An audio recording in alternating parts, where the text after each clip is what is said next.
Okay, dear friends, good morning, good evening, and first of all, क्या teachers day है। मेरी तरफ से आप लोगों को बहुत बहुत शुभकामना और मेरा विश है कि आप लोगों के लिए वर्ष सफलता का वर्ष हो। उम्मीद करता हूं कि आप लोग बहुत अच्छा परफॉर्म करोगे और एक और भी आप लोगों से रिक्वेस्ट है कि जो मैंने मेथड बताया है आज टीचर्स डे के दिन, आप लोग सभी लोग इस बात का प्रॉमिस लीजिए कि आप लोग धीरे धीरे सोशल साइंस में इंटीग्रेटेड अप्रोच डेवलप करोगे। आप देखना, अगर इसको आपने डेवलप कर लिया तो आपकी सफलता को कोई नहीं रोक सकता। ये मेरा बहुत ही ट्राइड मेथड है और इसको आपको परसू करना है। मेरा क्लास फिनिश होने के बाद भी इसको आपको परसू करना है। ओके, तो अब इसी के साथ मेरी शुभकामना के साथ मैं क्लास आज शुरू करूंगा और उम्मीद करता हूं कि आप लोग, जब मैं कल्चर समाप्त करके जा रहा होऊंगा तो मैं आपको आगे का इंस्ट्रक्शन भी दे दूंगा और आपसे एक सवाल भी करूंगा कि अब आप थिंकिंग क्रिएचर बनने की दिशा में, हम यह नहीं कहेंगे कि थिंकिंग क्रिएचर बन गए, लेकिन बनने की दिशा में आप अग्रसर हुए या नहीं, मैं ये जरूर पता कर लूंगा।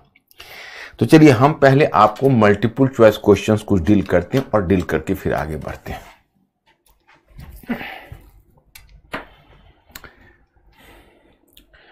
तुगलक स्थापत्य के निम्नलिखित में से कौन से लक्षण है? एक, सलामी का प्रयोग, दूसरा लाल पत्थर का प्रयोग और तीसरा बड़े बड़े नगरों का निर्माण। Actually which one is are features of Tughlaq architecture? सलामी, सलामी means that is called in English batter, the use of batter in architecture. And you know, लाल पत्थर का प्रयोग, रेड स्टोन। एंड थर्ड, बड़े बड़े नगरों का निर्माण, the construction of big towns.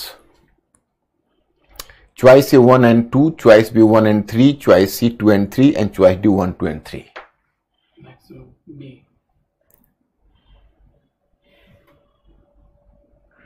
फिर एक बार गौर से देखना।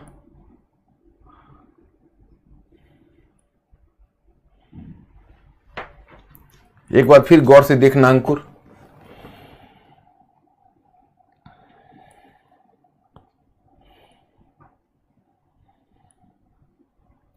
कुछ डी आ रहा है। बी, आप भूल रहे हो, लाल पत्थर का प्रयोग नहीं किया है तुगलक आर्किटेक्चर में। कल मैंने आपको समझाने का प्रयत्न किया था माय स्टूडेंट्स। बी ही था। बी मतलब बॉम्बे। तो तुमने डी तो उसको बोल दिया करो ना, डी। यस, बी है ना answer? Yes, okay. Actually I was told, मतलब आई हर्ड मिस्टेकनली कि you have done D, so it was slightly shocking for me because you people are so brilliant, so intelligent, you are just answering the question so easily. How can we fall into this pitfall? Choice number B, choice number D. तो ये 1 and 3 आपका उत्तर है। Question number 2, सल्तनत कालीन प्रथम स्थापत्य कौन सा है जिसमें सफेद संगमरमर का प्रयोग हुआ है? चॉइस ए इल्तुतमिश का मकबरा, tomb of Iltutmish, B Alai Darwaza, and C Sikandar Lodi का मकबरा, tomb of Sikandar Lodi and tomb of Sikandar Lodi.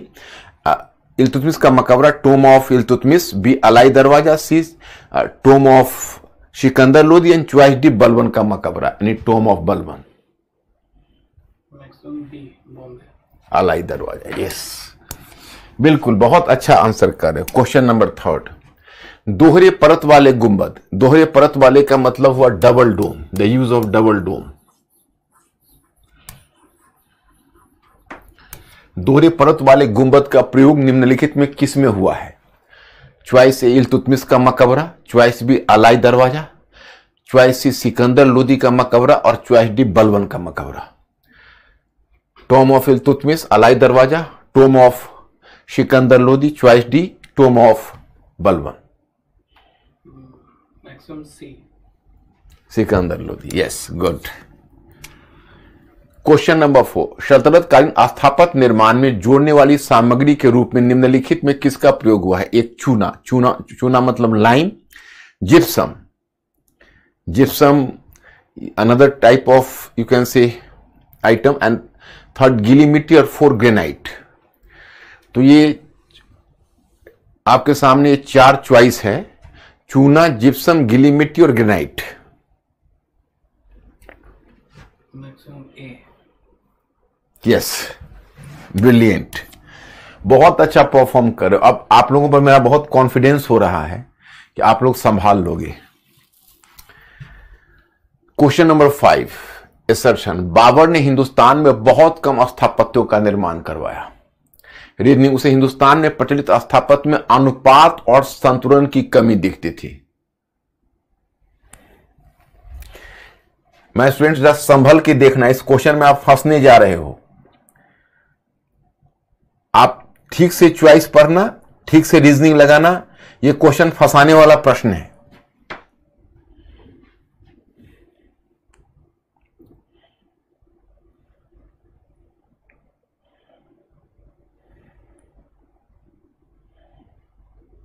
ए और बी आ रहा है बट मैक्सिमम बी है। Yes, good. अब मुझे पूरा कॉन्फिडेंस हो गया आज टीचर्स डे के दिन कि आप लोग बहुत होनहार हो, क्योंकि आपने बी आंसर इसका कर दिया। It is quite surprising for me, क्योंकि बी वाले क्वेश्चन में अधिकांशतः गलत हो जाता है। देखो, ये स्टेटमेंट करेक्ट है, समझ रहे हो, और यह जो रीजनिंग है यह भी करेक्ट है, लेकिन इसका जो एक्सप्लेनेशन है, ये दोनों एक्सप्लेनेशन नहीं मिल रहा है। क्योंकि उसने भारत में बहुत कम स्थापत्य बनवाया, इसकी वजह हो सकती है कि वह युद्ध में उलझा रहा, उसके पास बहुत कम समय मिला, इसलिए उसको प्रॉपर अवकाश नहीं मिला कि स्थापत्यों का निर्माण करवा पाता। लेकिन यह सिद्ध करना कठिन है कि उसने भारत में इसलिए स्थापत्य नहीं बनवाया क्योंकि उसको अनुपात और इसकी कमी लग रही थी। कमी जरूर लग रही थी, but this was not the cause for neglecting the construction of monuments and architecture in India. It was not the cause. Yes, very good. बहुत अच्छा परफॉर्म आप लोगों ने किया। अब मैं आपसे एक, तो ये क्वेश्चन मैंने कल आपको दिया था, और एक क्वेश्चन पहले सूफी का दिया हुआ है। अंकुर, वो क्वेश्चन है क्या सूफी वाला? पहले बताओ तो। लगा हुआ है क्वेश्चन। कहां लगा हुआ है ये? हाँ, देखो, हमने आपको कहा था कि 2 क्वेश्चन बकाया है मेंस का, पहले उसको सॉल्व करते हैं फिर आगे बढ़ते हैं। अच्छा, आज पेंटिंग्स का तुमने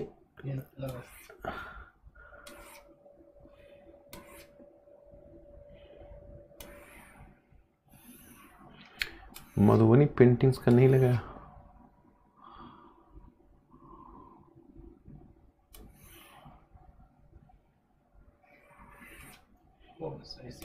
काफी बड़ा है। Just 1 minute.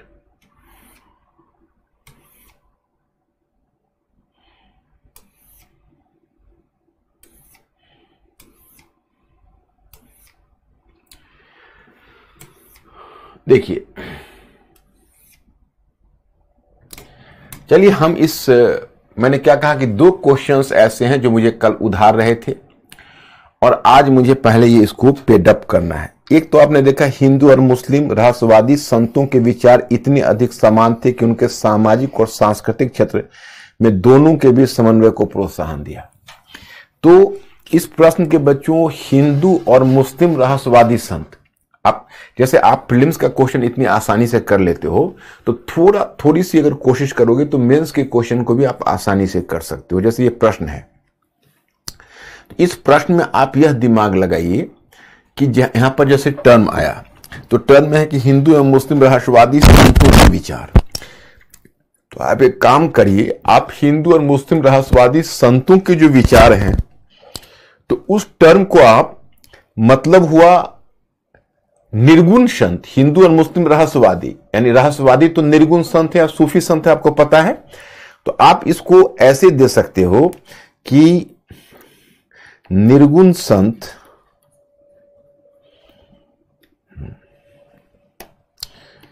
निर्गुण संत एवं, चाहे निर्गुण संत की जगह ये भी दे सकते हो, संत भक्त, संत भक्त एवं सूफी संत के विचार एक दूसरे के एक दूसरे के अत्यधिक निकट थे। संत भक्त और सूफी संत के विचार एक दूसरे के अत्यधिक निकट थे और यही वजह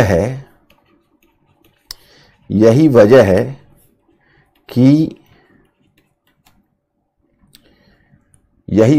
कि दोनों ने भारत में हिंदुस्तान में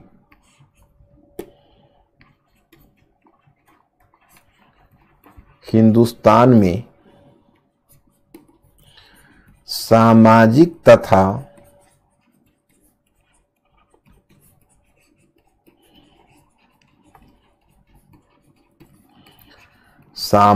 तथा सांस्कृतिक समन्वय में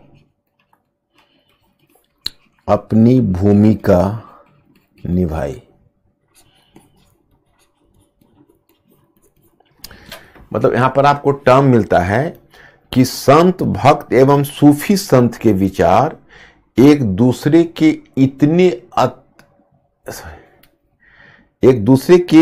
इतने निकट थे होना चाहिए, चाहे अत्यधिक, हाँ ठीक, अत्यधिक निकट थे। तो ये तुम्हारा प्रश्न स्टार्ट हो गया। अब जैसे आपका उत्तर की दिशा, ये आपका इंट्रोडक्शन थीसिस, ये एक पंक्ति में ही आप मान लीजिए, जो कि क्वेश्चन हाइपोथेटिकल है। अब आपको दो काम करना है। इसके प्रश्न के दो पक्ष हैं। एक है उनके विचारों की समानता दिखाओ कि वो दोनों के विचारों में समानता क्या है। ओके, तो अब विचारों की समानता में आपको आप ऐसे दिखाइए कि दोनों के विचारों में निम्नलिखित रूप में निकटता देखी जा सकती। अब देखो, अगर मैं अब पूरे उत्तर को अगर मैं लिखना चाहूंगा या इसका पूरा उत्तर अगर देना चाहूंगा तो क्या होगा कि बहुत टाइम टेकिंग हो जाएगा और दूसरा क्वेश्चन भी हमें करना है। तो हम आपको उसका एस्पेक्ट बता देते हैं, आप उसका डिटेलिंग कर लीजिएगा राइटिंग में, और आप कर सकते हो। अब अपने आप पर आप कॉन्फिडेंस पैदा करो। बहुत सारा तो मैं आपको मॉडल आंसर भी देता रहा हूं, आगे भी दूंगा। तो आप थोड़ा सा अगर कॉन्फिडेंस पैदा करोगे तो यह काम आपके लिए आसान हो जाएगा। जैसे दोनों के विचारों में निम्नलिखित रूप में निकटता देखी जा सकती। अब जहां निकटता देखी जा सकती आप देख रहे हो, उसमें जैसे एक बिंदु दे दो कि दोनों निराकार ईश्वर में,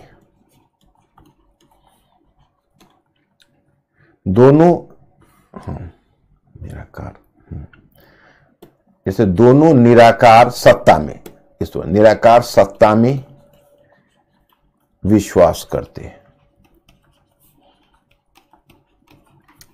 दोनों निराकार सत्ता में विश्वास करते। तो अब दोनों मतलब ये आपका ये पहलू हो गया।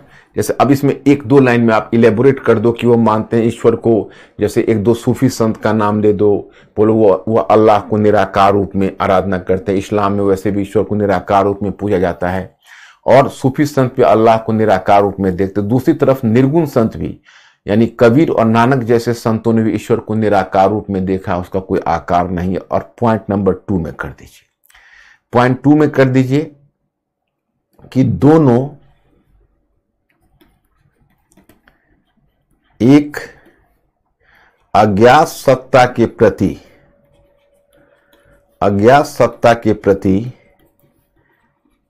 आत्मा के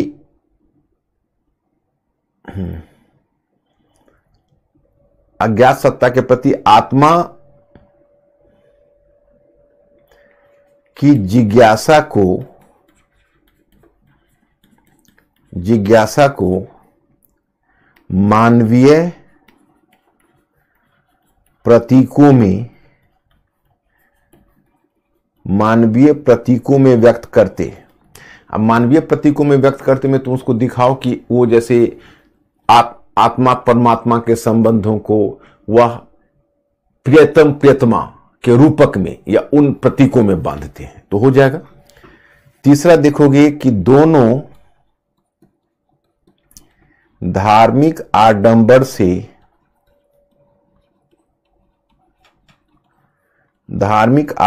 से दूर रहते। दोनों में तीसरा वाला बिंदु में थोड़ा सा इलेबोरेट कर दो कि दोनों धार्मिक आडंबर से, जैसे आप देखोगे सूफी है वो भी धर्म के जो स्थापित, जो इस्लाम के ही जो परंपरावादी तत्व हैं उनसे निकटता नहीं, उनसे दूरी बना लेते। जो इस्लाम में आप देखोगे कि जो संस्थागत धर्म है उसे अलग दूरी बना के वो अपना एक अलग रास्ता अपनाते। उसी तरह से जो निर्गुण संत है वह जो स्थापित धर्म है मंदिर मूर्ति पूजा उससे अपनी दूरी बनाए रखते। और ये 3 चीज हो गई। और चौथा दे सकते हो कि दोनों जनसामान्य से निकटता रखते। अब 1-2 पंक्ति आपको उदाहरण देना पड़ेगा, ये तो मैंने आपको हेल्प के लिए कहा कि ये चीजें आप इसको ऐसे करके, अब जैसे ये हो गया तो इसको 1-1, 2-2 लाइन में दे दोगे, एक पैराग्राफ पूरा हो जाएगा और ये 4 पॉइंट निकल जाएगा। उसके बाद आप पैराग्राफ चेंज कर लेना और पैराग्राफ चेंज करके अब आप लिखोगे, हाँ, विचारों की यह समानता, हाँ, सामाजिक विचारों की यह समानता सामाजिक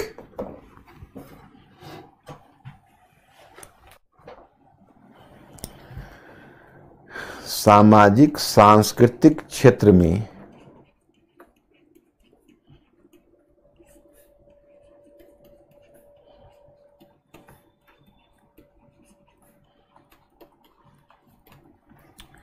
विचारों की यह समानता सामाजिक सांस्कृतिक क्षेत्र में व्यक्त होती है।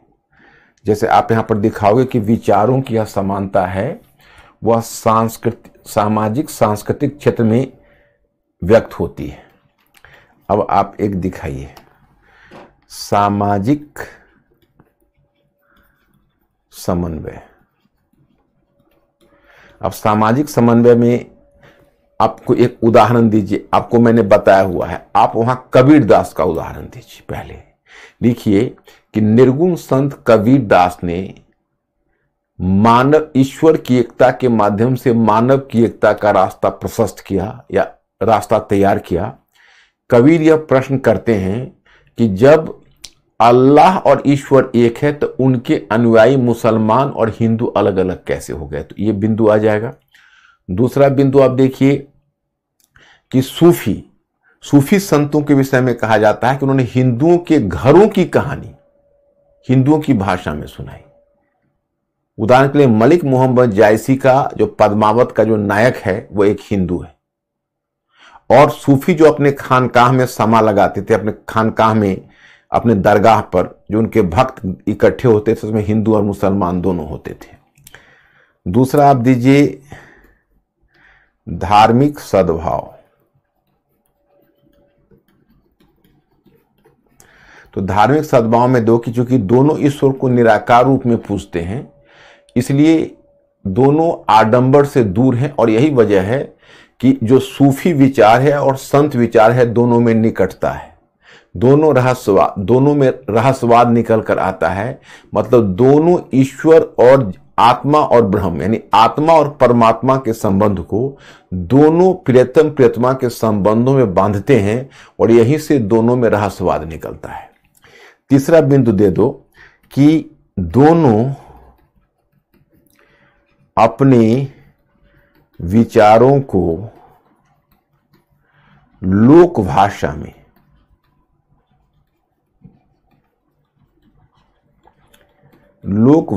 व्यक्त करते हैं।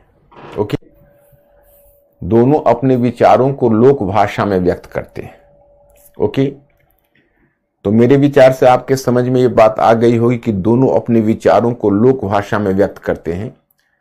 मतलब अवधी भाषा, पंजाबी भाषा।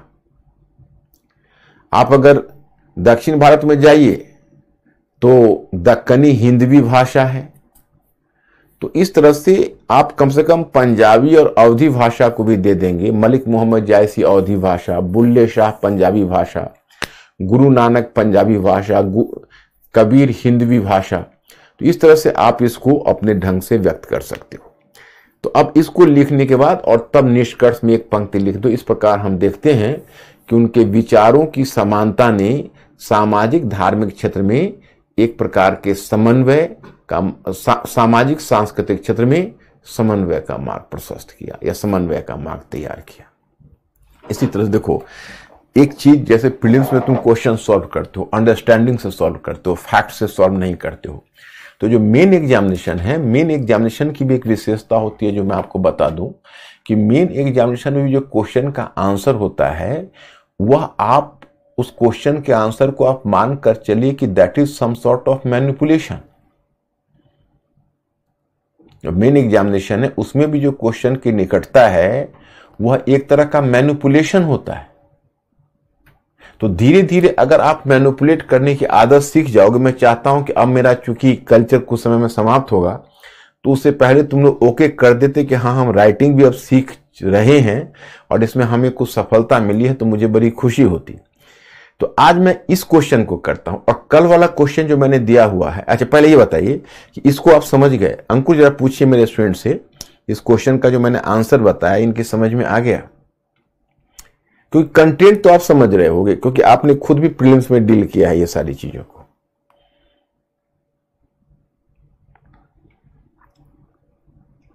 सर मुस्कान कह रही है कि कंसेप्ट तो यही यूज किया है बट आप जैसा आंसर नहीं लिख पाते। कोई बात नहीं मुस्कान, तुमने कॉन्सेप्ट यूज किया है, ये मेरे लिए बहुत खुशी की बात है। एक कहावत है कि if winter comes can spring be far behind. अगर एक बार आपने इस दिशा में प्रयत्न कर दिया है तो आपका प्रयत्न आगे बढ़ता रहेगा। Yes sir. ओके है, ठीक है। अब मैं आप लोगों से एक थोड़ा सा एडजस्ट करने के लिए बोलता हूं, करने के लिए दूसरा वाला अच्छा हाँ, आप ये बताइए कि कल जो मैंने आपको क्वेश्चन दिया था ये कौन सा क्वेश्चन ये था कि मध्यकालीन भारत के फारसी साहित्यिक स्रोत उस काल के युगबोध का प्रतिबिंब है, टिप्पणी कीजिए 250 शब्द। तो जरा आप मुझे एक आइडिया दीजिए कि इस क्वेश्चन को आपने ट्राई किया था और समझ में आ गया था?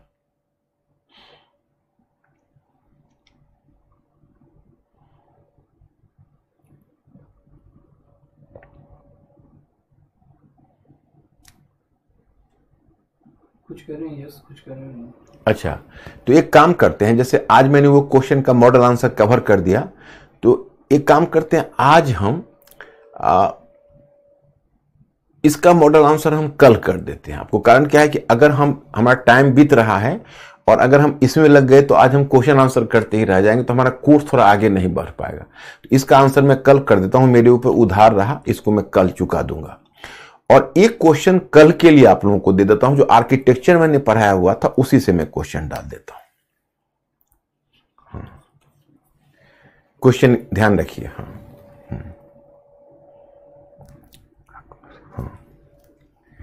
अकबर एवं शाहजहां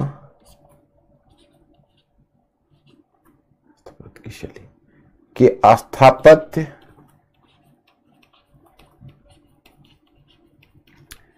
निर्माण की तुलना करते हुए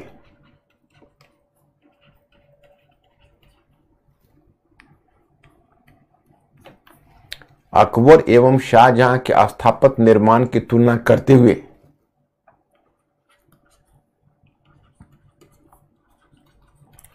उनके बीच अंतर के बिंदुओं को स्पष्ट कीजिए।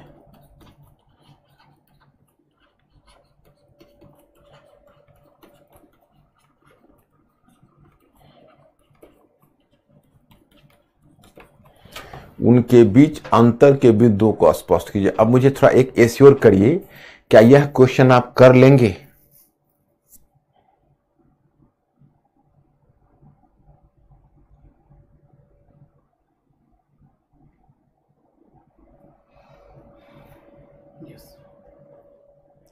तो ये कल के लिए होमवर्क रहा, और इसमें मैं शब्द संख्या देता हूं 150 शब्द। ये क्वेश्चन कल आप लोग ट्राई करके लाइएगा, और मैं कल आंसर पहले फारसी साहित्य का करवाऊंगा, इसका आंसर परसों करवाऊंगा, है ना। अब चलिए हम लोग चित्रकला पर, कल तो हम लोगों ने स्थापत्य कला देखा था। मैं आपको दिल की बात बता रहा हूं, आज जब स्थापत्य कला में आपने जो पहला क्वेश्चन सॉल्व किया तो मिस्टर अंकुर ने मुझे बी कहा और मुझे डी सुनाई दिया। So I was so shocked initially कि आप प्राय इस तरह की गलती नहीं करते थे। तो मुझे लगा कि पता नहीं आज ये लोग इस तरह की गलती कैसे कर रहा है, और वास्तव में पता चला कि नहीं, मुझे ही सुनने में दिक्कत हुई थी, शायद आपने वास्तव में बी किया था। तो उसके बाद 5 के 5 क्वेश्चन आपके करेक्ट हुए, एक भी क्वेश्चन गलत नहीं हुआ। तो इसका मतलब है कि आप लोगों की अंडरस्टैंडिंग बन रही। वही जो 5 क्वेश्चन, तो उसके आधार पर आज मैं दावे के साथ कह सकता हूं कि आपकी स्थिति कितनी बुलंद हो गई है पहले से। देखिए अब मैं आपको, ये तो फारसी साहित्य का युगबोध है, ये इसको आप इग्नोर कर जाइएगा, हमने एक नए सिरे से लिखाएंगे। देखो राइटिंग भी जो होती है वो भी हम कई तरह से कर सकते हैं। तो एक तो यहां पर युगबोध फारसी साहित्य का दिया हुआ है, but you have to ignore it. मैं आपको फिर थोड़ा सा एक दूसरे पैटर्न से हल्का सा कराऊंगा, आपको खुद ही मैं साथ ही साथ कराऊंगा।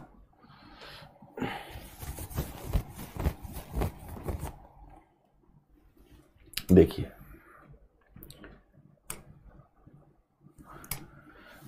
अब मध्यकालीन चित्रकला, सल्तनत कालीन, देखो और थोड़ा पीछे से चलते हैं। देखिए यहां से हम मध्यकालीन चित्रकला, तो वैसे तो देखो हमें सल्तनत कालीन और मुगल कालीन चित्रकला आप लोगों को पढ़ाना चाहिए, लेकिन थोड़ा सा इसमें हमने पहले से ही स्टार्ट कर दिया। पहले से स्टार्ट कर देने से हमारा आशय यह है कि जैसे हमने प्री सल्तनत एरा में ही जो चित्रकला या पेंटिंग्स का विकास हुआ, we have just started from there.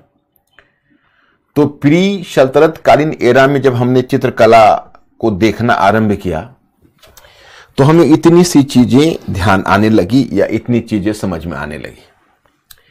पहली बात कि जब हम सल्तनत काल के चित्रकला पर नजर डालते हैं तो हमें ज्ञात होता है कि सल्तनत काल से पहले भारत में एक समृद्ध चित्रकला का इतिहास है। मैंने जो आपको पार्ट 2 पढ़ाया था, आपसे रिक्वेस्ट करूंगा कि आप पार्ट 2 को थोड़ा सा आप उसके पीछे की तरफ चलिए। आपको याद होगा सबसे पहले भारत में मैंने चित्रकला के विषय में बताया था भीमबेटका पेंटिंग्स, यानी मध्य पाषाण काल में। उसके आगे मैंने आपको बताया था कि चित्रकला का विकास अजंता चित्रकला के रूप में हुआ, याद है। और अजंता, मैंने आपको बताया कि अजंता किसी एक काल की उपलब्धि नहीं है, अजंता लगभग 700 वर्षों की इतिहास की उपलब्धि है। और यह शुरू हुआ है मौर्योत्तर काल से। आंध्र सातवाहन यानी सातवाहन वंश का पहला कॉन्ट्रीब्यूशन है। उसके बाद आगे सातवाहन के बाद गुप्त, चालुक्य, राष्ट्रकूट, उत्तरवर्ती चालुक्य, सभी ने इसमें कंट्रीब्यूट किया है। तो अजंता का एक बहुत ही लंबा इतिहास रहा है इसके चित्रकला के विकास का। कुल 30 गुफाएं बनी, और जो अजंता के चित्र थे उसको आपको ध्यान होगा, उसको कहते हैं फ्रेस्को पेंटिंग या स्तंभ चित्रकारी। उस समय भारतीय परंपरा में एक ही तरह की चित्रकारी होती थी, या तो आप चट्टान पर चित्र बनाइए, या दीवार पर चित्र बनाइए, या गुफा की दीवार पर चित्र बनाइए। तो उसके लिए टर्म आता है मूरल पेंटिंग या फ्रेस्को पेंटिंग। यह जो मूरल पेंटिंग या फ्रेस्को पेंटिंग है, ये 10वीं सदी तक अपने चरम पर पहुंच गई, क्योंकि अजंता के बाद आपको और जगह देखने को मिलेगा, बादामी, सीताना भसाल, ये सब जगह सीताना भसाल पल्लवों के अधीन था। और वहां से जो चित्रकला की परंपरा है वो आगे बढ़ती हुई आई, और फिर वह चित्रकला आपको 10वीं सदी में एलोरा में देखने को मिला। तो मैंने पीछे आपको पार्ट 2 में बताया है, वो आपको आपके पास मैटर भी है। ये मैटर को पीडीएफ का जो मैटर है उसका प्रिंट निकाल कर, आपके पास तो पीडीएफ भी होगा, उसको एक तरह से बाइंडिंग कर लेना। देखो, आप चाहे कितनी भी मोटी मोटी पुस्तकें पढ़ लो, लेकिन आपके पूरे अध्ययन का प्राण तत्व तो मेरा ये पीडीएफ होगा। क्योंकि जो मेरा पीडीएफ है, अगर उतनी अंडरस्टैंडिंग आपकी डेवलप हो जाती है तो आपको कोई डिफीट नहीं कर सकता, कोई डिफीट नहीं कर सकता। और चाहे आप इतनी मोटी मोटी पुस्तकें पढ़ ले, इतनी चीजों को एक जगह पर, मतलब चेंजेज को याद रखना मुश्किल हो जाए। इसलिए जो मोटी पुस्तक जिनके घर में आप भी देखते हैं ना, वो मोटी पुस्तक घर की ही शोभा बढ़ाती है। आप अगर किसी भी हिस्ट्री के स्टूडेंट से आप जब डिस्कस करोगे आज की तारीख में, you will feel more confident. हम आपको इस बात के लिए इनवाइट करते हैं कि आपको अगर कोई हिस्ट्री के जानकार मिले तो उनके साथ आप डिस्कस करिए, आप एक फर्क पाइएगा। मैं अपने एक्सपीरियंस से बताता हूं। जैसे बाकी होंगे तो वो किसी काल विशेष के बारे में आपसे डिस्कस करेंगे, लेकिन जब उनसे आप कहेंगे पूरी कनेक्टिविटी बनाकर डिस्कस करने के लिए, या आप उनको कहेंगे एक काल से दूसरे काल, तो को पता चलेगा इनका एक काल तो ज्ञात है, दूसरे काल के बारे में ढंग से जानकारी नहीं। और यही सबसे बड़ी कमजोरी होती है सोशल साइंस की। सोशल साइंस हमेशा समग्रता में आप मजबूत होंगे। आप अगर चाहेंगे हम एक टॉपिक विशेष पर कमांड करके अच्छा कर ले, संभव ही नहीं। हालांकि ऐसा तो सारे विषयों में, विशेषकर सोशल साइंस में। तो मैंने आपको बताया कि अब एलोरा का जब चित्रकला, तो एलोरा के स्तंभ में चित्रकारी है। अच्छा, एक आपकी मेमोरी से मैं पूछता हूं, एक क्वेश्चन मेरा पीटी का सॉल्व करिए तो मेरा दिल खुश हो जाएगा। मेरा प्रीलिम्स का क्वेश्चन एक ये है कि एलोरा की गुफा चित्र, एलोरा के गुफा चित्र निम्नलिखित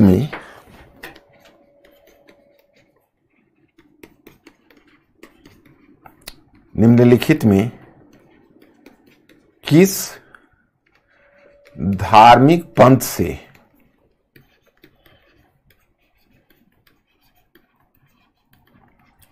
संबंधित हैं? हाँ, ब्राह्मण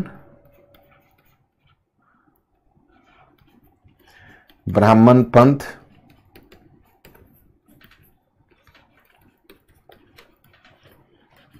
बौद्ध पंथ,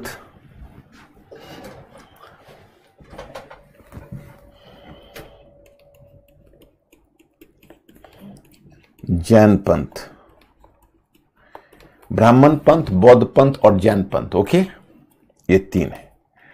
और चॉइस ए है केवल एक, बी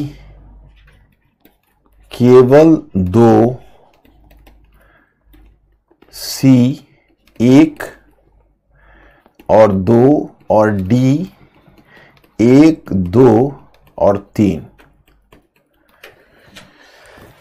अब जरा सा इसको सॉल्व करिए तो, कि एलोरा का the fresco painting of old Ellora was associated with which of the following sects? Point 1 Brahmin, 2 Buddhist sect, 3rd जैना सेक्ट, ए ओनली वन, केवल एक, हाँ केवल एक हो तो गया, केवल एक, बी केवल दो, सी एक और दो, और डी एक, दो और तीन। B fast.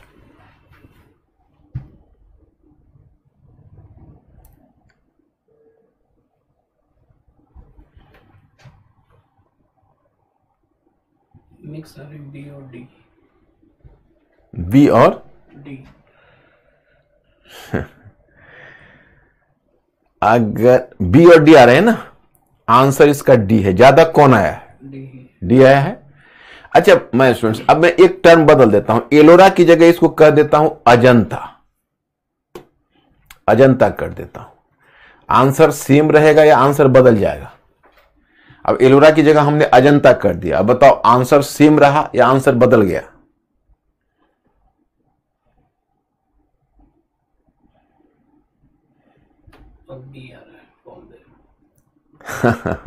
राइट, तुम लोग काफी इंटेलिजेंट हो चुके हो, पकड़ में नहीं आ रहे हो, निकल रहे हो। अच्छा एक बात बताओ, हम अगर एक चॉइस दे दें कि एलोरा किस प्रांत में स्थित है, choice A Madhya Pradesh, B Maharashtra, C Karnataka and D Tamil Nadu.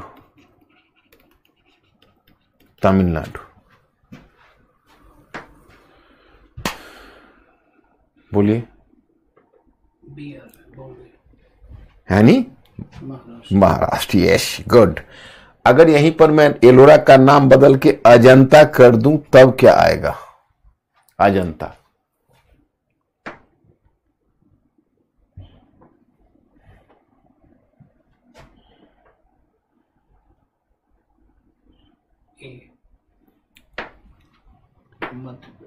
Ajanta Madhya Pradesh में कह रहे हो?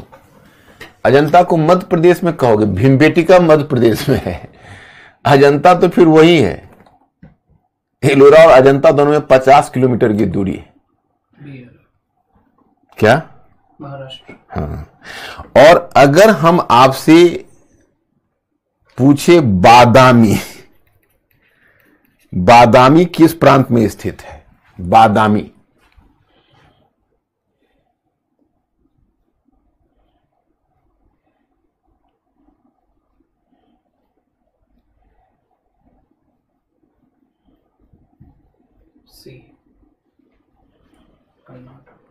Yes, good. अब देखो ये सब छोटी छोटी चीज है, लेकिन आप जब प्रीलिम्स के एग्जामिनेशन में जाओगे, खास के स्टेट सर्विसेज में, तुम तो यूपीएससी के साथ साथ स्टेट सर्विसेज में भी जाते होगे, कहा भी जाता है कि शेर के शिकार से लौटा हुआ शिकारी रास्ते में हिरन को भी नहीं छोड़ता है। तो जब आप यूपीएससी के रिटर्निंग जर्नी में आप स्टेट सर्विसेज भी देते रहोगे, तो उसमें इस तरह के क्वेश्चन, जैसे बीपीएससी में जाओगे, कहीं जाओगे, तो अब देखो वहां एक क्वेश्चन है कि भाई बादामी कहां स्थित है। अब पता चलो कि आधे से अधिक बच्चों ने गलत कर दिया, बादामी में कोई महाराष्ट्र लगा रहा, कोई। तो ये बहुत छोटी छोटी चीज है, ये छोटी चीज बहुत मायने रखता है। अब चलिए, आप लोग बहुत अच्छे हैं और अच्छे ढंग से आप तैयारी कर रहे हो। अब देखिए, हम आपको बता रहे थे कि जैसे हम जहां चर्चा कर रहे थे उसी चर्चा पर आते हैं। तो एलोरा का जो चित्रकला है वो लगभग स्तंभ चित्रकारी है, वो लगभग 10वीं सदी तक की चित्रकारी चली है। फिर क्या हुआ कि एलोरा का पतन हो गया। और एक तरह से एक धारणा यह है कि एलोरा, तो आप लोग मैटर पढ़ लेना, मैटर तो शायद आज पढ़ने का मौका ना मिला हो, चूंकि 12 बजे जाता है और आप लोग बहुत व्यस्त लोग हैं, मैं जानता हूं, तो आज आपको पढ़ने का अवसर नहीं मिला होगा। लेकिन हां, आप इसको फिर अपनी सुविधा से पढ़ लेना। तो जब आप देखोगे तो देखोगे कि एलोरा में स्तंभ चित्रकारी का उदाहरण आपको मिलता है। लेकिन एलोरा के स्तंभ चित्रकारी के बाद after fresco painting of Ellora, स्तंभ चित्रकारी का पतन हो गया। और स्तंभ चित्रकारी का पतन होने के बाद फिर आपको एक नए प्रकार की चित्रकारी देखने को मिलती है, और वह चित्र है लघु चित्रकारी। लघु चित्रकारी, मैंने आपको बताया, चित्रकला समाप्त नहीं हुआ, अब स्तंभ चित्रकारी से लघु चित्रकारी की तरफ बात मुड़ गई। उसके लिए there is the term miniature painting, जो मैंने आपको बताया कि ताल पत्र पर वो चित्र बनते थे। तो शुरू में ताल पत्र पर बनता था, मैं आपको बता चुका हूं। इस तरह के चित्र जैनियों ने बनाए। तो ताल पत्र में गुजरात और राजस्थान में इस प्रकार के चित्र बने, पूरब में बंगाल में और नेपाल में इस तरह के ताल पत्र पर चित्र बने। फिर मैंने आपको बताया कुछ चित्र कपड़ों पर बना, जो आपको नेपाल, लद्दाख आदि क्षेत्र में उसको चित्रपट बोलते हैं, मैं आपको पार्ट 2 में पढ़ा चुका हूं। फिर क्या हुआ कि 13वीं सदी से हिंदुस्तान में कागज का प्रचलन शुरू हो गया, पेपर, सबसे पहले बलबन के समय। तो क्या हुआ कि जब पेपर का प्रचलन शुरू हो गया, तो गुजरात में सबसे पहले पेपर का प्रचलन हुआ था। तो चित्रकला की गुजराती शैली जो विकसित हुई, जिसमें प्रकृति के चित्रण पर, बादल पर, वर्षा, पृथ्वी, इस सब के चित्रण पर गुजरात चित्रकला में विशेष बल दिया गया। और उसी से चित्रकला की एक नई शैली विकसित हुई, जो मैं आपको बताना चाहता हूं। उसी से चित्रकला की एक नई शैली विकसित हुई, और इसको कहते हैं चौर पंचसिका शैली। जैसे चौर पंचसिका शैली में क्या होती थी कि जैसे अब देखो एक चित्र है एल्बम की तरह, और उसी की कथा यहां लिखी हुई है। वो लिटरेचर में भी लिखी हुई है और चित्र में भी लिखी हुई है। जैसे पहले क्या होता था कि जैसे पुस्तक होती थी, तो पुस्तक पहले लिखित लिखे जाते थे, तो धीरे धीरे क्या हुआ, जो लिखित पुस्तक है उस लिखित पुस्तक से बातें फिर धीरे धीरे अलग होने लगी, बदलने लगी, और लिखित पुस्तक की जगह तुम देखोगे कि चित्र के माध्यम से वो पुस्तक का वर्णन किया जाने लगा। तो शुरू शुरू में वो ऐसा नहीं हुआ। जैसे एल्बम देखते हो, या बचपन में आपने कॉमिक्स की बुक पढ़ी होगी, कॉमिक्स की बुक जिसमें कोई कहानी है, तो आप बचपन में तो बच्चों को इंप्रेस करने के लिए, चूंकि वो पढ़ नहीं सकते या पढ़ने में उनको मजा नहीं आता, तो छोटे क्लास में हो गए तो जो पेरेंट्स है वो कॉमिक्स की बुक ला कर देते हैं जिसमें चित्र बने होते हैं, और चित्रों के माध्यम से आप जानते हो। तो ये जो आप देख रहे हो यहां पर, ये स्टेटमेंट इनका जो लिखित है, that was a written form, वो रिटन फॉर्म का ही चित्र बना हुआ। तो चौर पंचशिका में दोनों को मेंटेन किया गया। आगे आपको मिलेगा कि इसी से एक विशिष्ट शैली का विकास हुआ जिसका नाम है पोथी शैली। पोथी शैली का मतलब हुआ कि जैसे अलग अलग जो चित्र बने उनको टैग करके एक बड़ा सा एक बंडल बनाया जाने लगा, दैट वाज कॉल्ड पोथी शैली। और यही पोथी शैली है, यही चौर पंचशिका से पोथी शैली, मतलब उनको एक तरह से बंडल बनाया जाने लगा। और आगे मुगल चित्रकला को, जैसे मुगल चित्रकला में कई अलग तरह की पेंटिंग्स होगी, उसमें मुगल चित्रकला में एक पेंटिंग्स होगी, उस पेंटिंग्स को हम बोलेंगे, उसको कहते हैं जो मुगल चित्रकला की पेंटिंग्स है, उस पेंटिंग्स का एक स्पेसिफिक नाम है, और वो है मिनिएचर पेंटिंग या लघु चित्रकारी। उस पर पोथी शैली का प्रभाव हुआ। तो ये इस तरह से मुगल से पहले पेंटिंग का डेवलपमेंट हुआ। अब देखो, एक आम धारणा पहले यह थी, एक आम धारणा थी कि जब हिंदुस्तान में एलोरा चित्रकला के पतन के बाद चित्रकला का अवसान हो गया और फिर मुगल चित्रकला में ही चित्रकला प्रकट होकर आई, लेकिन यह बात गलत है। पहली बात तो आपको यह ध्यान रखनी है कि जब एलोरा चित्रकला में, जब एलोरा का पतन हुआ, तो एलोरा के पतन के बाद, मतलब पहले एलोरा चित्रकला हुई, तो जब एलोरा चित्रकला में एलोरा का पतन हुआ, तो एलोरा के पतन के बाद चित्रकला समाप्त नहीं हुई, बल्कि लघु चित्रकारी की शुरुआत हुई। और अब जो नए शोध पिछले 25 वर्षों में आए हैं, वह यह कहता है कि सल्तनत काल में भी चित्रकला का साक्ष्य मिलता है। वैसे मैं आपको बताऊं कि इस्लाम में जो चित्रकारी है उसको वर्जित माना गया था। इस्लाम में चित्रकारी इसलिए वर्जित माना गया था क्योंकि इस्लाम में वैसे आप चित्रकारी कर सकते हो, आप फूल पत्तियां बना सकते हो, कमल बना सकते हो, आप अरबी लिपि को उत्कीर्ण करके सजा सकते हो, लेकिन आप जीवित प्राणी का चित्र नहीं बना सकते थे। जीवित प्राणी का चित्र बनाने का मतलब, एक सामान्य सी धारणा यह थी कि अगर आप जीवित प्राणी का चित्र बनाते हो तो यह अल्लाह के काम में दखल अंदाजी करते हो। आखिर जीवित प्राणी मानव है, पशु पक्षी है, उसका चित्र बनाना तो अल्लाह का काम है, आप कैसे वो चित्र बना सकते हो? ये एक आम धारणा थी। जैसे आप अगर वैसा करते हो तो अल्लाह की नकल उतारने की कोशिश कर रहे हो। हालांकि मैं आपको बताऊं कि अकबर ने इस धारणा को चुनौती दी थी और अकबर ने इस विषय में एक बड़ा ही वैकल्पिक धारणा दी थी, बड़ी वैकल्पिक धारणा। अकबर ने कहा था कि आई बिलीव कि paintings is the best means for realising God. मैं ऐसा मानता हूं कि चित्रकला ईश्वर को पहचानने की अद्भुत क्षमता एक चित्रकार में होती है, और चित्रकला ईश्वर को पहचानने का एक बेहतरीन माध्यम है। क्योंकि जब एक कलाकार किसी मानव या पशु का चित्र बनाता है, उसका हाथ बनाता है, उसका पांव बनाता है, उसका शरीर का अलग अलग अंग बनाता है, तो पहली बार उसको अपनी सीमा का एहसास होता है कि मैं सब कुछ कर सकता हूं लेकिन इसमें प्राण नहीं डाल सकता। और वहीं पर उसे अल्लाह की याद आ जाती है कि अरे, प्राण डालने का काम, यानी जो प्राण है, जो लाइफ है, वो तो अल्लाह ही डाल सकते हैं, और वो अल्लाह के सामने झुकने को मजबूर होता है। इस तरह से उसे कम से, मैं मतलब अकबर का कहना है कि ये गलत है कि ये मतलब धर्म के खिलाफ है, बल्कि ये तो अल्लाह को रियलाइज करने का बड़ा ही सरल माध्यम है, ये अकबर ने कहा था। खैर, एनीवे माय पॉइंट इज कि ये आप सल्तनत काल में आते हो तो उसके कुछ एक सल्तनत काल में आपको एग्जाम्पल्स मिलते हैं चित्रकला के। I have to quote the example, उसमें एक आपको I have to quote the example. जैसे सबसे पहले देखो, अब हमें चित्रकारी का विजिबल साक्ष्य नहीं मिलता है, लेकिन जैसे अब इल्तुतमिश है, तो इल्तुतमिश का इतिहासकार का नाम है, जो मैंने आपको बताया था जब फारसी साहित्य पढ़ाया था, मिन्हाजुस सिराज। अब नाम तो याद नहीं होगा आपको, तबकाते नासिरी। तो मैंने इल्तुतमिश के बारे में एक बात आपको बताई है कि इल्तुतमिश ने अल्लाह से शासन करने की खिल्लत प्राप्त की थी, और इल्तुतमिश ने खलीफा से बगदाद के खलीफा से शासन करने की खिल्लत प्राप्त की थी, सुल्तान के रूप में, मतलब शासन करने का सनद प्राप्त किया था, यानी प्रपत्र, या उसको कहते हो इन्वेस्टिचर। तो जब खलीफा के प्रतिनिधि दिल्ली में उसके दरबार में आए थे, तो वह खलीफा के प्रतिनिधियों के स्वागत के लिए मिन्हाजुस सिराज लिखता है, उसने एक ऐसा प्रवेश द्वार बनवाया था जिसमें अनेक प्रकार के चित्र बने हुए थे। तो मिन्हाजुस सिराज जो तबकाते नासिरी का लेखक है, और जो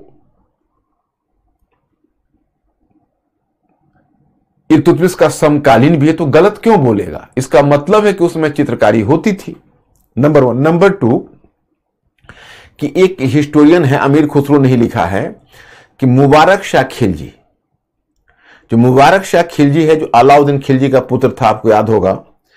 तो मुबारक शाह खिलजी ने एक जलसा किया था, एक किसी समारोह का आयोजन किया था, जिसमें अनेक उसने रंग बिरंग टेंट बनाए थे, और टेंट जिसमें तो जो क्या कहते हो तंबू, और उन तंबू में चित्रकारी की हुई थी। तो वो भी चित्रकला के साक्ष्य की ओर इशारा करता है। और सबसे बढ़कर शमसी सिराज अफीफ है, जिसका शॉर्ट फॉर्म है अफीफ।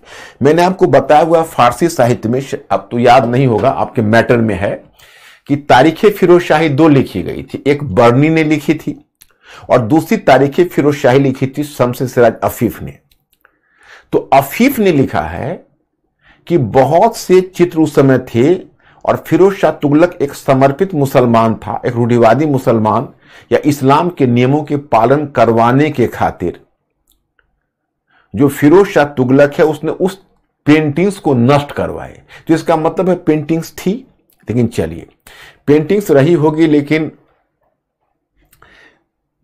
बहुत कम उदाहरण है। मतलब कुल मिलाकर सल्तनत काल में भी पेंटिंग्स नदारत नहीं है, अनुपस्थित नहीं है, वहां भी पेंटिंग्स मौजूद है, जिसका साहित्यिक साक्ष्य में मिलता है, पूरा तात्विक साक्ष्य। हाँ, दूसरा बात है, कुरान पर चित्रकारी की जाती थी, और उसमें अरबी लिपि से, और एक होता था, कहलाता था सुलेखन। सुलेखन कहते हैं कॉलीग्राफी को, जैसे सुंदर लिखावट में, पुस्तकों पर सुंदर लिखावट में उसको लिखा जाता था चित्र की तरह, तो उसको कहते हैं लघु चित्रकारी, या उसको कॉलीग्राफी भी बोलते हैं। कॉलीग्राफी का मतलब हुआ सुलेखन, उसको हिंदी में बोलते हैं। अब देखियो, लेकिन मुख्य रूप से जिसको चित्रकला कहोगे, उसका विकास आपको मुगल काल में देखने को मिलेगा। ये चौर पंचशिका है, मुगल कालीन चित्रकला। अब यहां पर मैंने आपको दिया है, मैंने बड़ा स्पष्ट शब्दों में दिया हुआ है, आप लोगों को केवल एक रीडिंग करने की आवश्यकता है। आप लोग बहुत अच्छे ढंग से रीडिंग करते हुए इसको पढ़ लोगे। जैसे मुगल चित्रकला की बात होगी, तो मुगल चित्रकला में आपको 3 तरह के चित्र मिलेंगे, 3 तरह का चित्रकला मिलेगी। एक मिलेगी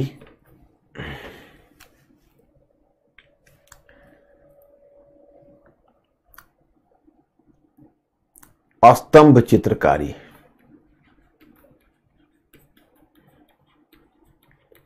स्तंभ चित्रकारी, स्तंभ चित्रकारी कहते हैं कि इसके लिए एक टर्म आता है फ्रेस्को पेंटिंग, अंग्रेजी में इसको फ्रेस्को पेंटिंग बोलते हैं, इसको मूरल पेंटिंग भी बोलते हैं। इसमें क्या होता है, दीवार पर चित्र बनाए जाते हैं। जैसे दीवार पर चित्र बनाए जाते हैं, आपको दीवार पर चित्र के उदाहरण मिलेंगे। मुगल जो स्थापत्य बनता था, जैसे अकबर ने फतेहपुर सीकरी के किले का निर्माण करवाया था, तो अकबर ने फतेहपुर सीकरी की दीवारों पर अनेक आकर्षक चित्र बनवाए थे। तो अकबर के द्वारा जो फतेहपुर सीकरी पर दीवारों पर चित्र बनवाए गए, वो अपने आप में एक अनुपम उदाहरण है। तो आपको यह फ्रेस्को पेंटिंग या स्तंभ चित्रकारी के उदाहरण मिलते हैं। दूसरा मिलता है छवि चित्रकारी।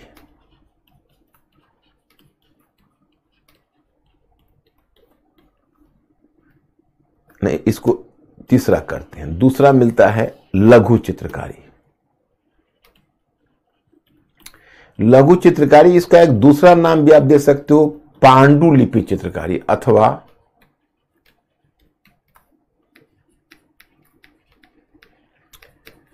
पांडुलिपि चित्रकारी।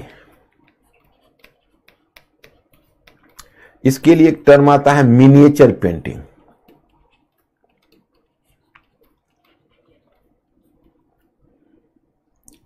इसके लिए टर्म आता है मिनिएचर पेंटिंग, मिनिएचर पेंटिंग। और तीसरी तरह की जो पेंटिंग्स है उसको कहते हैं छवि चित्रकारी।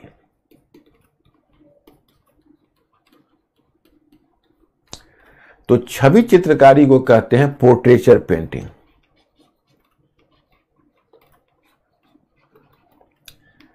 पोर्ट्रेचर पेंटिंग,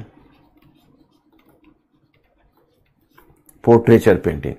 तो जैसे अब देखो, अब स्थापत्य के दीवारों पर चित्र बने स्तंभ चित्रकारी, लेकिन मुगलों ने सबसे अधिक सपोर्ट किया था लघु चित्रकारी या पांडुलिपि चित्रकारी को। ये चित्रकारी बड़ी अजीब होती थी, एल्बम की तरह चित्र बनाते थे। एल्बम, जैसे आप एल्बम में देखते होंगे पुराने, अब तो एल्बम ही इलेक्ट्रॉनिक्स एल्बम हो गए। आप लोग इलेक्ट्रॉनिक्स एल्बम के युग में हो, हम लोग फिजिकल एल्बम के युग में। अभी भी शादी वगैरह में आपको देखता होगा फिजिकल फॉर्म में एल्बम दिखता होगा, जैसे एक एक उसके फॉलिएज को आप हटाते जाओगे और एक एक चित्र आता जाएगा। एक तरह मैरिज वगैरह का एल्बम लोग बनवाते हैं, तो उसी तरह का एल्बम में ही पूरी कहानी है। जैसे रामायण की कथा है, महाभारत की कथा है, नल दमयंती की कथा है, लीलावती की कथा है, पंचतंत्र की कथा है, वो चित्रों में आपको दिखाया जाए। जैसे मैं उदाहरण आपको बताता हूं, जैसे देखिए, ये देखिए,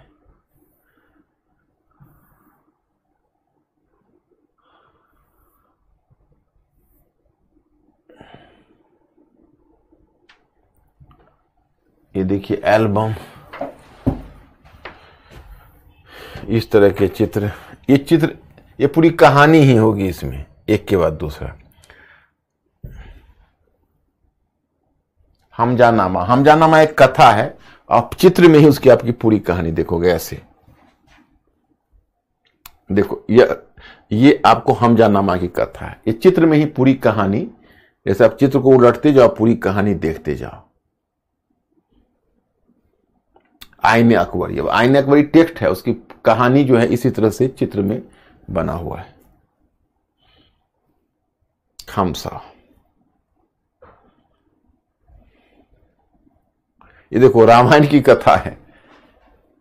अकबर ने पहले रामायण का फारसी में अनुवाद करवाया, और फारसी में अनुवाद किया था बदाऊनी ने, और फिर उसका चित्र कथा के चित्र है।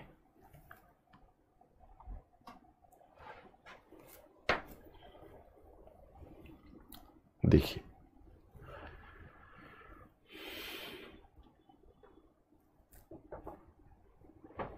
ये कथा है, ये शायद बाली बध का चित्र है।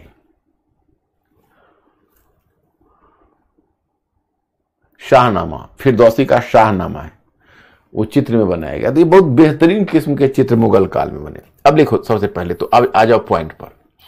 तो मैंने आपको बताया कि देखिए, सबसे पहले आई लघु चित्रकारी।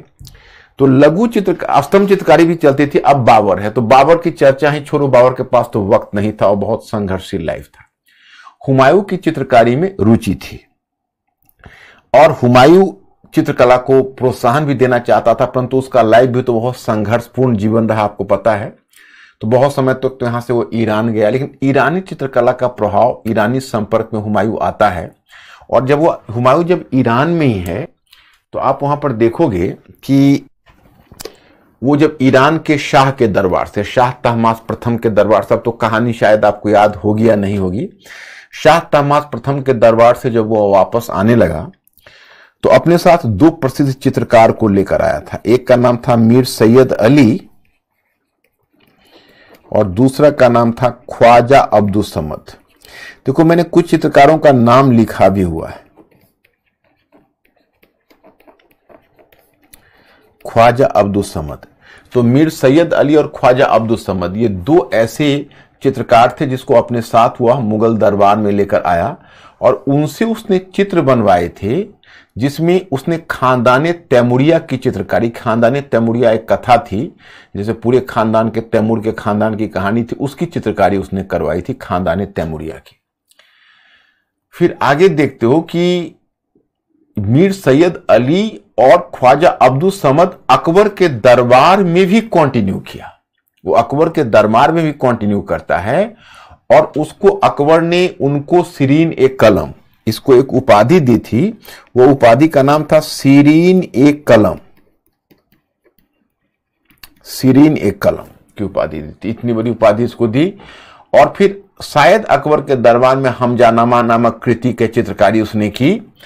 फिर अकबर ने चित्रकला को एक विशेष दिशा दी, क्योंकि अकबर की चित्रकला की विशेषता है कि अकबर से पहले चित्रकला पर मुख्य रूप से ईरानी प्रभाव था, मैंने मैटर में दे रखा है।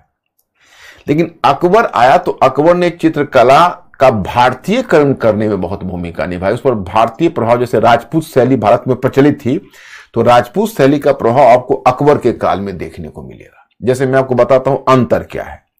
जैसे होता क्या था, जो ईरानी शैली थी तो ईरानी शैली में जो चित्रकथा होती थी, चित्रकारी होती थी, उसमें जो कथा चुनी जाती थी वो अधिकतर युद्ध के चित्र होते थे, शिकार के चित्र होते थे और दरबार के चित्र होते थे।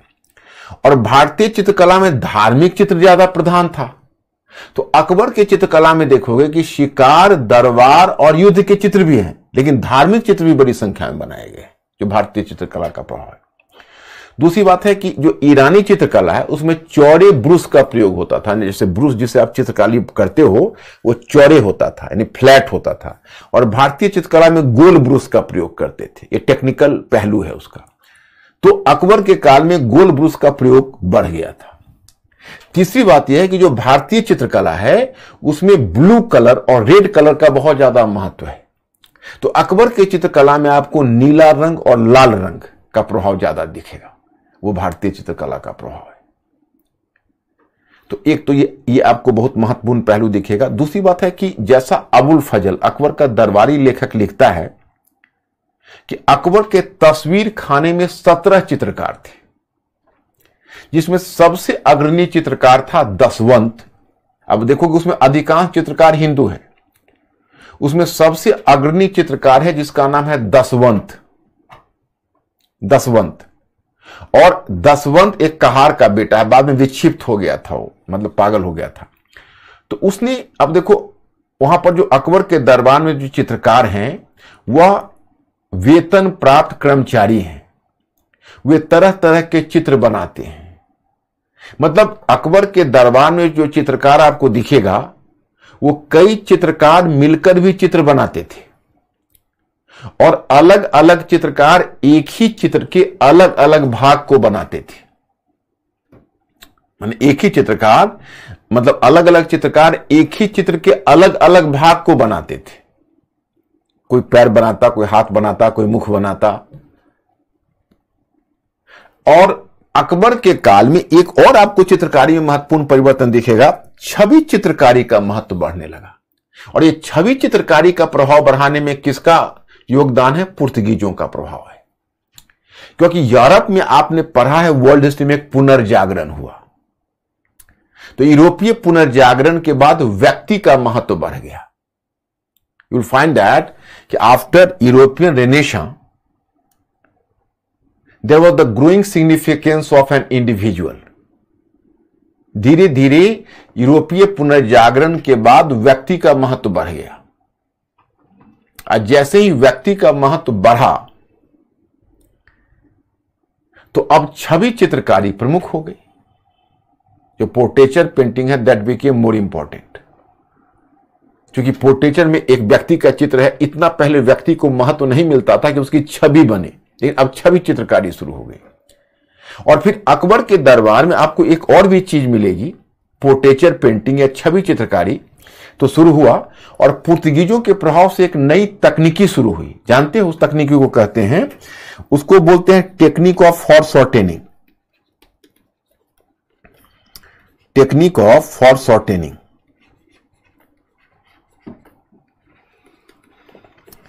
अब ये टेक्निक ऑफ फॉरशॉर्टेनिंग क्या होती थी? जो दूर की चीज है उसको छोटा करके दिखाइए और जो नजदीक की चीज है उसको बड़ा करके दिखाइए।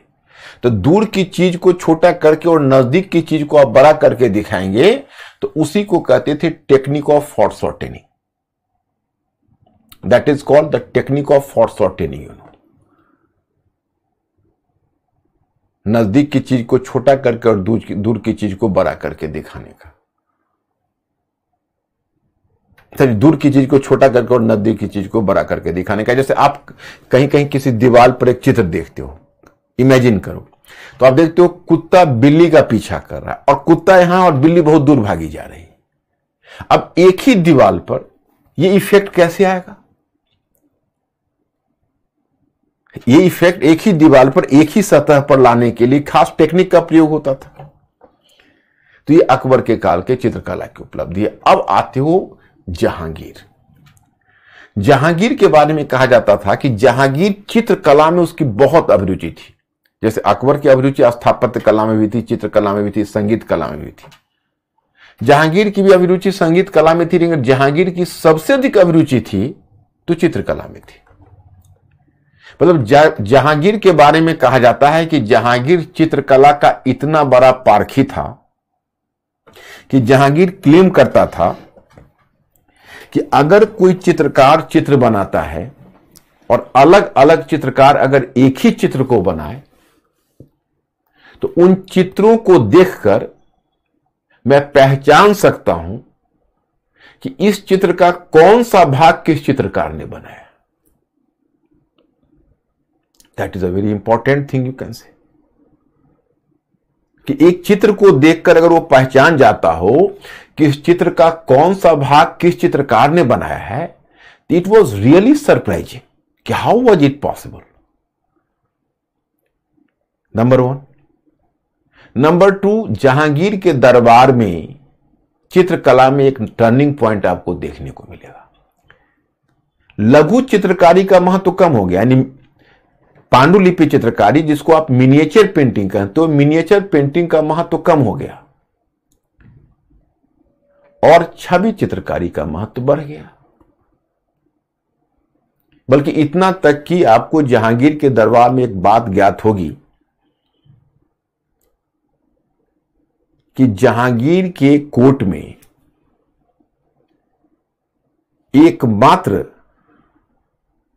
एकमात्र लघु चित्रकारी का उदाहरण है तुजु के जहांगीरी। मतलब पांडुलिपि चित्रकारी का आपको जहांगीर के काल में the single one example is Tuzuk के जहांगीरी, जो जहांगीर की आत्मकथा है। नहीं तो बाकी छवि चित्रकारी ही बनी है, कोई लघु चित्रकारी नहीं बनी। तीसरी बात यह है कि जहांगीर के काल में प्रकृति, पशु और पक्षी के चित्रण पर विशेष बल दिया जाने लगा। प्रकृति, पशु एवं पक्षी। और इसमें जो सिद्धहस्त चित्रकार है वो था उस्ताद मंसूर। उस्ताद मंसूर के बारे में कहते हैं कि प्रकृति और पशु पक्षी के चित्रण में वो बहुत निपुण था, बहुत एक्सपर्ट था। एक दूसरा चित्रकार भी बहुत एक्सपर्ट था, उसका नाम था अबुल हसन। तो उस्ताद मंसूर को उसने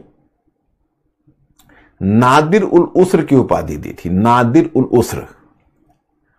और अबुल हसन को नादिर उस जमा की उपाधि दी थी, नादिर उस जमा। और देखो जहांगीर को चित्रकला में कितनी रुचि थी। उस समय ईरान का एक शासक था शाह अब्बास प्रथम, जो शाह तहमास प्रथम का उत्तराधिकारी था। हालांकि बाद में जहांगीर का उससे डिफरेंस हो गया कंधार को लेकर। शुरू में बड़ी दोस्ती थी दोनों के बीच। तो जहांगीर ने, कभी प्रीलिम्स में हो सकता है आपसे क्वेश्चन पूछे कि जहांगीर ईरान के दरबार में जो ईरान का शाह और उसके अमीरों का चित्र उतारने के लिए ईरान के शाह और उस ईरान के शाह के साथ ईरान के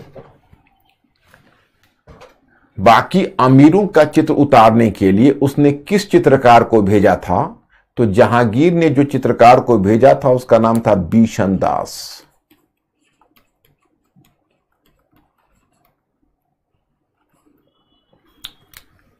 जहांगीर ने ईरान के दरबार में ईरान के शाह और उसके अमीरों का चित्र उतारने के लिए जिस चित्रकार को भेजा था उस चित्रकार का नाम था बिशन दास। तो इस तरह से देखते हो। दूसरी बात है कि जहांगीर के काल में चित्रकला पर यूरोपीय कला का प्रभाव बढ़ा। यूरोपीय कला, जैसे उसमें मरियम और यीशु का चित्र, मरियम मतलब कहते हैं जैसे आप जानते ही हो मरियम ईशा मसीह की माता, और यीशु मतलब ईशा मसीह, मरियम और यीशु का चित्र। पंख वाले देवदूत का चित्र, क्योंकि बाइबल की कहानी में पंख वाले देवदूत की कथा भी है, तो पंख वाले देवदूत का चित्र, गरजते बादल का चित्र, चमकती बिजली का चित्र। तो ये सब चित्र यूरोपीय प्रभाव से आया और ये जहांगीर के काल में यूरोपीय प्रभाव चित्रकारी पर बढ़ा। जहांगीर तक ही चित्रकारी थी। शाहजहां ने भी चित्रकला में, जहांगीर में एक और फीचर है जो शाहजहां के समय चलेगा, नहीं तो राजत्व के दैवीकरण का भी चित्र है। राजत्व के दैवीकरण से मतलब यह हुआ छवि चित्रकारी में, छवि चित्रकारी जो बनी, तो राजत्व के दैवीकरण का मतलब यह हुआ कि अब राजा का पीछे आभा मंडल समझते हो ना, निम्न, मतलब वो आभा मंडल बनाया जाने लगा पीछे, निम्फ बोलते हैं। उस आभा मंडल की चित्रकारी अब शुरू हुई। और आभा मंडल जैसे अब छवि चित्रकारी जो बनती थी जहांगीर के टाइम में, तो देखिए कैसे होता था। तो जैसे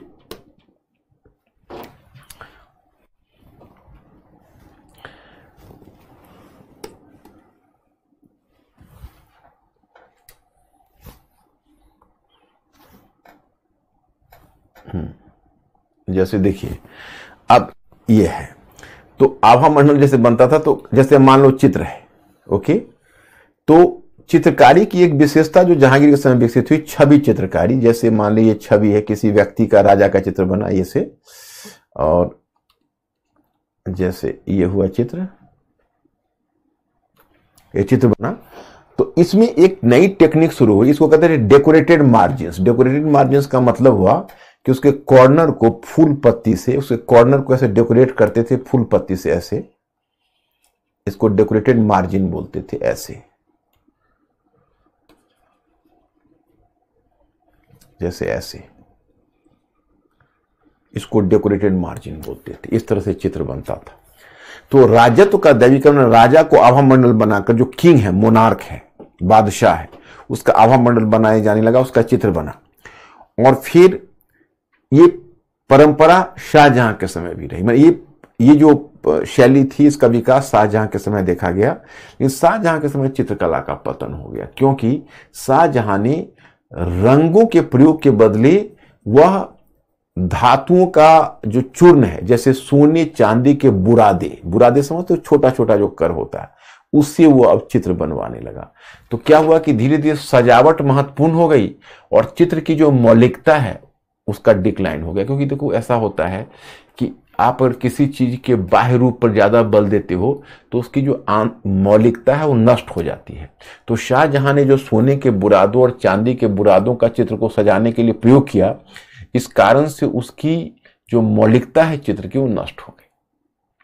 and last but not the list, मैं आपको एक चीज कहना चाहूंगा कि औरंगजेब के समय तो चित्रकला पर पाबंदी लग गई फॉर टाइम बीइंग। लेकिन चित्रकला हिंदुस्तान से समाप्त नहीं हुआ। मुगल साम्राज्य के पतन के पश्चात भी चित्रकला की प्रगति होती रही। इसलिए आगे का भी मैंने आपको सूचना इसमें दे दी है। जैसे देखिए,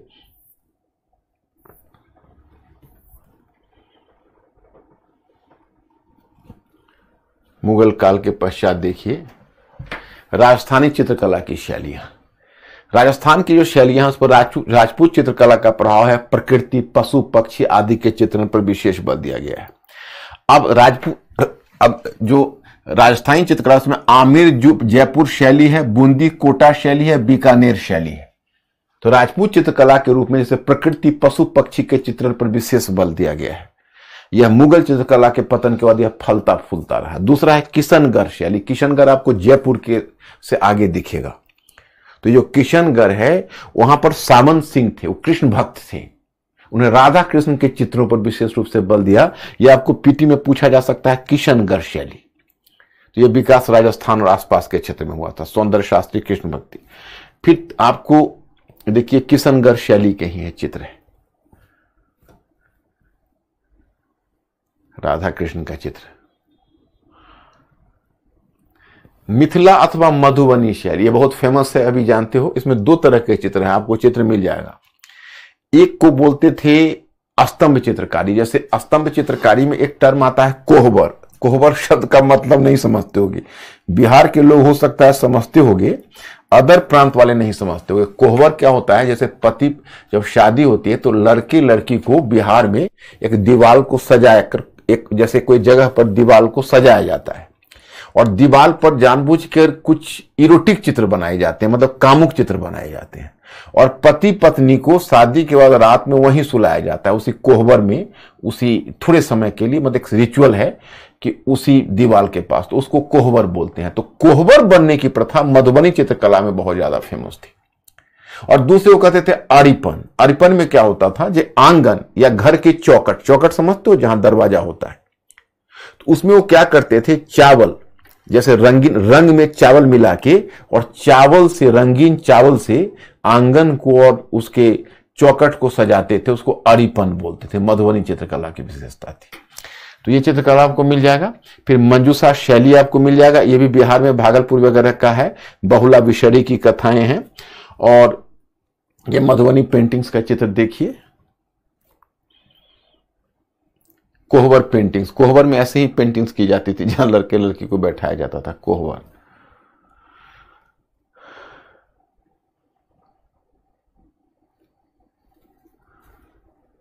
अरिपन, अरिपन देखो चावल से, चावल और कलर से ऐसे बनाया गया अरिपन।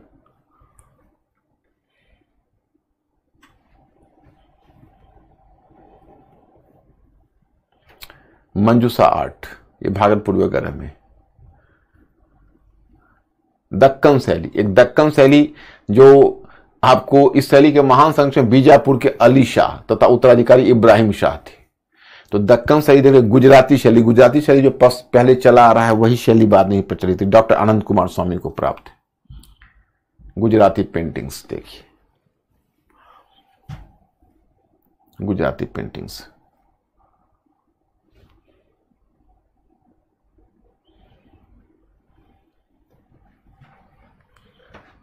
गुजराती पेंटिंग्स।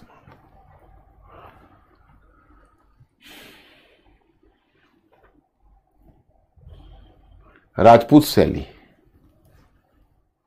ये बुंदेलखंड, कन्नौज आदि में हुआ है। मेवाड़ शैली, जयपुर शैली, मुकुंदपुर, झुंझुनू, बीकानेर शैली, ये सब उसी की है। मालवा शैली, बूंदी शैली, अलवर चित्रकला शैली,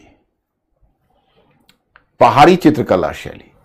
राजपूत शैली से ही प्रभावित पहाड़ी चित्रकला हिमालय के तराई में से विभिन्न क्षेत्रों में विकसित हुई, परंतु इस पर मुगल कालीन चित्रकला का भी प्रभाव दृष्टिगत होता है। 5 नदियां सतलुज, रावी, व्यास, झेलम तथा चेनाब का क्षेत्र पंजाब तथा अन्य पर्वतीय केंद्र, इसको देख लेना, थोड़ा थोड़ा है। बसोहल शैली मुगल पहाड़ी शैलियों में, गुलेरी शैली, गढ़वाल शैली, जम्मू शैली, कांगड़ा शैली। बस थोड़ा सा इसको पीटी पॉइंट है, उसे इतना मेंस के लिए आवश्यकता नहीं होगी। मुगल काल के बाद जो पेंटिंग्स की स्थिति है उसको थोड़ा पीटी पॉइंट से देख लेना, क्योंकि पीटी में कई बार वो क्वेश्चन पूछ देते हैं, तो आपको उसमें कोई प्रॉब्लम एज सच नहीं होगा। तो उसमें मैंने आज संगीत कला पर भी भेजा था, लेकिन आज तो संगीत कला संभव नहीं हो पाया, मैं नहीं कर पाया। और मैं आपको दूसरे दिन, कल देखो अगर संभव हो सके तो मैं आपको कल विजयनगर भी भेज दूंगा अलग से। वैसे ही मैं आपको बताऊं कि इसमें भी जैसे संगीत वाला है ना, ये देखिएगा, तो संगीत वाले में आप पढ़ लीजिएगा कल, सॉरी। उसके अलावा लास्ट में देखो कृष्णदेव राय, जैसे एक बार आप लोगों को एक बार आपसे क्वेश्चन पूछा है 2016 में कृष्णदेव राय के योगदान पर, तो ये आपका है। और दूसरा जैनुल आबिदीन संक्षिप्त लेख, ये अभी तक जीएस में नहीं पूछा है, ऑप्शनल में ही पूछते हैं, छोटे कश्मीर का शासक, लेकिन ये भी बहुत सांस्कृतिक व्यक्तित्व है, तो इसको हमने चुना है। और अब देखोगे बीजापुर के सुल्तान इब्राहिम आदिल शाह द्वितीय का सांस्कृतिक उपलब्धियों का, ये भी बहुत कल्चरल पर्सनालिटी है, तो थोड़ा इस पर भी हमने अलग से किताबें नौरस वगैरह लिखी है, तो वो हमने कर दिया है। और एक है दारा शिकोह का कंट्रीब्यूशन, और ये कभी भी पूछा जा सकता है, तो इस पर आपको काम करना है। ये सब आप कल पढ़ लीजिएगा, ये हम डिस्कस कर लेंगे, ओके। और कल मैं विजयनगर का मैटर भी आपको विजयनगर के कल्चर पर भेजता हूं, क्योंकि वो इंपॉर्टेंट होता है। तो उसके बाद फिर कल्चर पर आपको मिडिवल कल्चर पर हो ही जाएगा, तो थोड़ा सा मॉडर्न पर 1-2 क्लास हमारा बच जाएगा।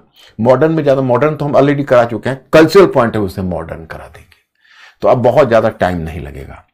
तो अब एक बात बताइए कि आप लोग आज क्लियर हुआ, आपको पेंटिंग्स क्लियर हुआ मिस्टर अंकुर? क्लियर है? तो मैं स्टूडेंट्स फिर एक बार हमारी तरफ से बहुत बड़ी शुभकामना, और हम चाहेंगे कि आप लोग सफल हो और हमारा भी नाम रोशन करो। Thank you very much, I will see you. Good night.